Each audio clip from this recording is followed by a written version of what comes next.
I personally don't feel it's such an inspiring story because I did not start with a plan. When I first entered a newsroom, I met people who said, when I was 12, I knew I'm going to be a journalist. And I would step back from the conversation because when I was 12, I had no idea what I was going to be. I failed, obviously, and spectacularly.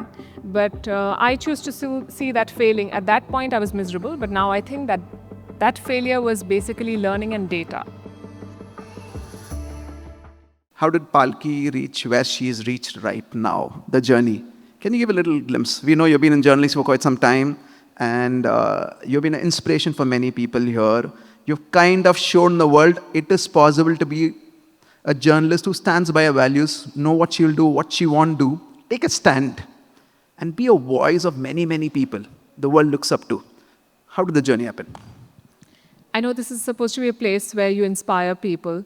I personally don't feel it's such an inspiring story because I did not start with a plan. I know many journalists, many colleagues. When I first entered a newsroom, I met people who said, when I was 12, I knew I'm going to be a journalist. And I would step back from the conversation because when I was 12, I had no idea what I was going to be, And I came from a middle-class family where people either ended up becoming doctors or engineers, which are both great professions, but I did not see myself getting there. So it was a story of trial and error. Like I told you, I did not have a plan. I did not know what I was going to do, but I knew what was I not going to do. So one of the things that I was very clear about from the very beginning is that I have to make my own money and be in charge of my own life. Financial independence is very important. As a journalist, I did try to fit in initially. For many years, I did what everyone was doing, the debates, the political discussions, the entering conversations where you do not know the full facts or understanding about. But there came a point in my career when I thought that I'm not getting any kind of fulfillment from this. And I don't see myself doing this for the rest of my life. And I have a mentor who said something which touched me. He said that when you are a grandparent, when you are, say, 70, 80, and if you're surrounded by children, what are you going to tell them about your life? Will you say that I was just another cog in the wheel that did everything that others were doing to fit in without being happy all the time? I was miserable in my job, but I remained trapped there. Or will you say that I took risks, I took a chance, some of it worked, some of it did not work? So I thought that was very inspiring. A lot of people around me thought that was also a stupid decision that I was taking. I stepped out of media. I came back. I came back not with a plan of what I was going to do, but with clarity on what I'm saying no to. And I think what you're saying no to is as important as having a blueprint of your life and your career, because it gives you a place to start. Not all of us are born with that vision that this is where, that question, where do you see yourself 5 years from now? I never had the answer to that. Okay. But we built one thing at a time. I was very lucky to have found a team that thought like me in terms of the value systems matched, but that also debated with me all the time on the things that they did not agree with. So we created something bit by bit. And what you see today, first Gravitas, now Vantage, is a product of that many layers of iteration, some hits and misses, and a lot of feedback from viewers. So that's where I am. So you took a break. I remember you telling me in your story also, you took a break. And because you are not so fulfilled with what's happening, certain things you didn't want to do, you took a stand, took a break, and Gravitas happened after that. In that stage, what was your mindset? If not for this, what would you have done? So I took a break and I started a sari brand. Wow, we didn't know that. Okay. So when I was in college, I learned weaving, by the way. I can operate a hand loom. I did it for 3 years. And back then I thought that I was going to work with weavers. And there are lots of, that's something I'm still passionate about, but I don't have the time and the bandwidth to do it.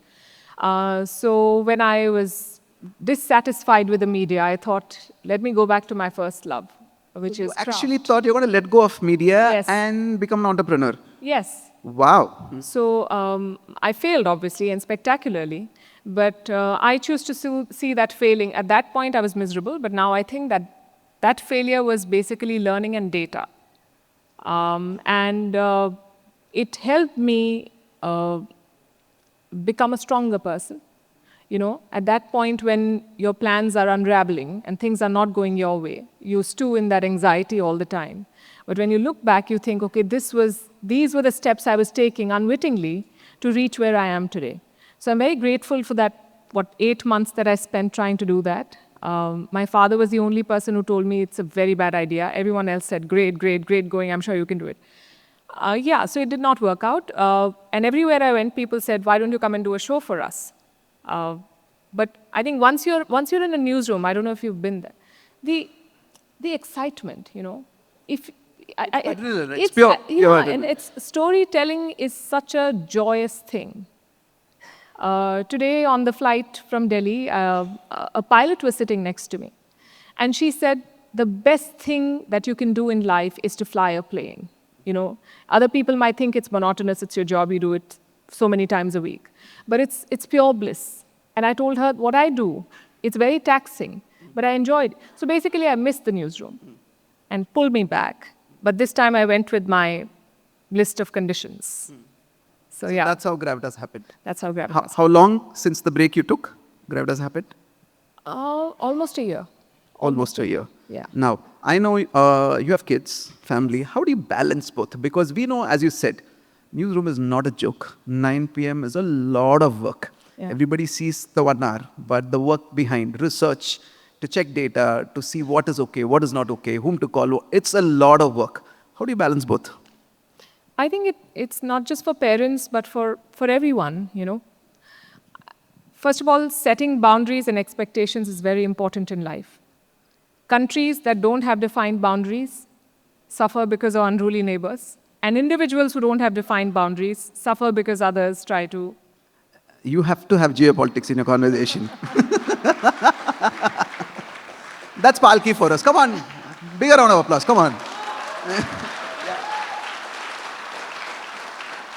But you're bang on. You're bang on. So you set expectations. You tell your team that this is what I can do, and you tell your family that this is what I can do and this is what I cannot do. That is one. Second, you have to ask for help. As a parent, I was not the kind of mother who thought I can do everything. I asked for help. A lot of women think that it makes them lesser moms or weaker, or they want to just prove it to not anyone else but themselves. That's not the best strategy, I think. And even in the workplace, you have to ask for help. You have to say, okay, I don't understand this. Will you do this for me? I will not be able to deliver at this point. I think that honest conversation with everyone at the workplace and in your personal space really helps. Even then, we are programmed in such a way that you feel that guilt that I'm not giving enough time to my kids. That happens once in a while, but I think I'm very lucky to have found people along the way who have supported and understood and worked with me. That's amazing, Palki, because you're talking on behalf of most of the women here who feel guilty if they go behind the work or business saying they have kids, I don't balance, but I think you kind of broken it down, right? First, set boundaries, also to clearly ask for help. Ask for help. And the minute you ask for help, you see a world of people out there to help you out, correct? So it's amazing how you balance both and pulled off what you've done.